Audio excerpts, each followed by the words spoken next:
CoQ10 deficiency may indicate mitochondrial dysfunction. Mitochondria are the energy producers inside your cells, right? That's the little things that produce energy. When we introduced it, we introduced it as understanding the science of bioenergetics, meaning how biological systems make energy. And CoQ10 in us is fundamental for managing that relationship of passing electrons. We're actually atomic creatures, passing electrons along a chain, which makes energy.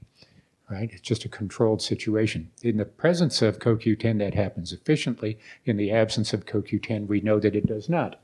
So what they said here is may indicate a mitochondrial dysfunction. Deficiency may indicate mitochondrial dysfunction and toxicity.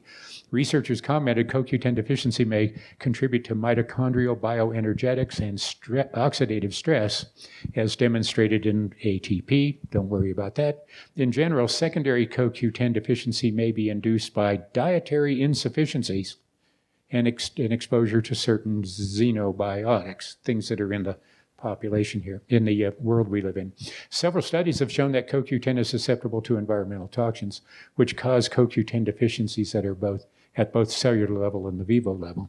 So what they're telling us is that there's a lot of reasons you can become CoQ10 deficient.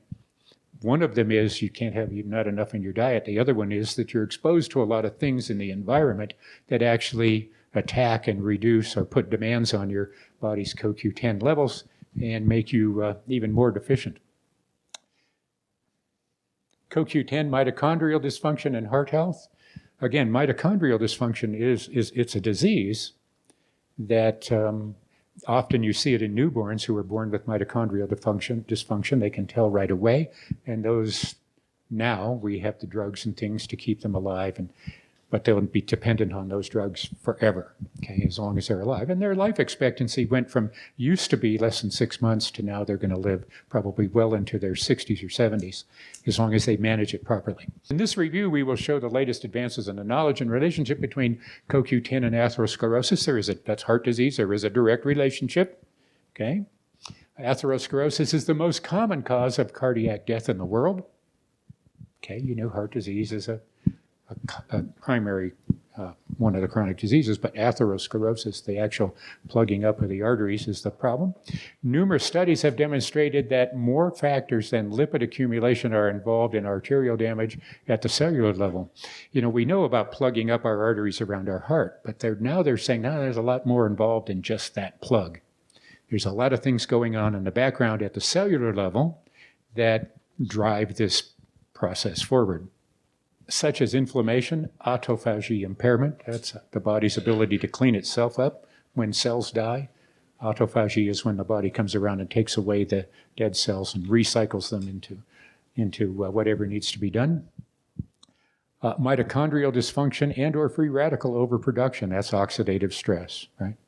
It says, in addition to atherosclerotic phenotype, is closely related to aging.